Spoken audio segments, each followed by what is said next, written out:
একটি ভিডিও দেখেছি আমি, যেটা আমাকে ভাবিয়ে তুলেছে। ভিডিওটা দেখার পর ছোট্ট একটা পথশিশু, তার কাছে গিয়ে যখন প্রশ্ন করা হয়েছে তোমার বাবাকে, ছোট্ট ওই পথশিশু জবাব দিয়েছে গালি দিয়ে যে আমার বাপ আমাকে ফেলে চলে গেছে। প্রশ্ন করেছে যে তোমার মাকে, উত্তর দিয়েছে গালি দিয়ে যে আমার মাও আমাকে ফেলে চলে গেছে। আসলে আমাদের দেশের এমন অনেক পথশিশু আছে যারা প্রতিনিয়ত ড্যান্ডি খায়, ছোট্ট বাচ্চা, তিল তিলে নিজের জীবনটাকে ধ্বংস করে দিচ্ছে। ড্যান্ডির মতো মারাত্মক একটি নেশা তারা প্রতিনিয়ত গ্রহণ করছে, কারণ তাদের জীবনের কোনো মূল্য তার কাছে নেই। সে অনুধাবন করতেছে এই জীবনের কোনো মূল্য আমার কাছে থাকতে পারে না, আমার বাপ রেখে চলে গেছে, আমার মা আমাকে রেখে চলে গেছে। এমন একটা বাচ্চাকে এনে মাদ্রাসায় ভর্তি করা হয়েছে, হিফজখানায়।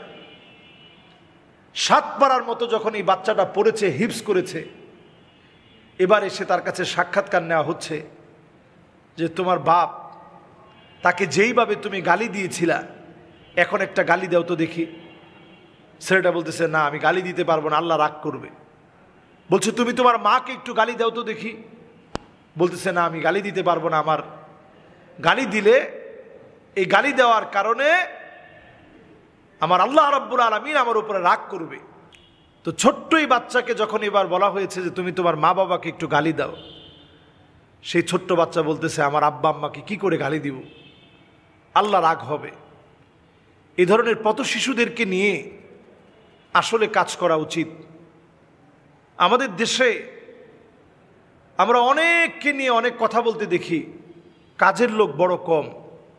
এই পথশিশু যারা প্রতিনিয়ত নেশা করছে, সমাজের ভয়ঙ্কর একটা রূপে পরিণত হচ্ছে, যারা একটা মানুষকে ছিনতাই করার লক্ষ্যে মেরে ফেলতে একটা মুহূর্ত সময় নেয় না, কারণ তার নিজের জীবনের কোনো মূল্য তার কাছে নেই।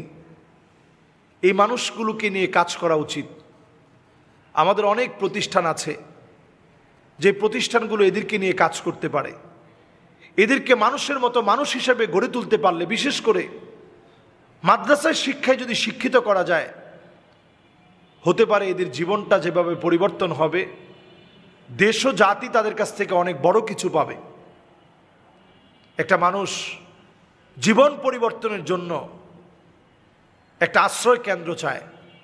যাদের মা বাবা কেউ নাই, তারা কতটা অসহায়, তারা কতটা অভাবী, এই মানুষগুলোর পাশে আপনারা দাঁড়ান।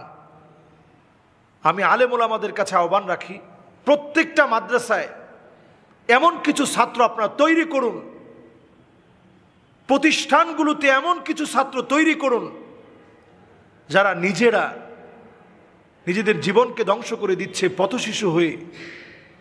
তাদের মা তাদেরকে রেখে চলে গেছে, বাপ রেখে চলে গেছে, এদেরকে আপনি উঠিয়ে নিয়ে এদেরকে শিক্ষিত বানান, আলেম বানান।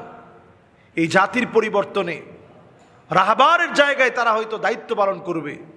যুগ জমানা পাল্টে দিতে চাই না অনেকজন, এক মানুষে আনতে পারে জাতির জাগরণ।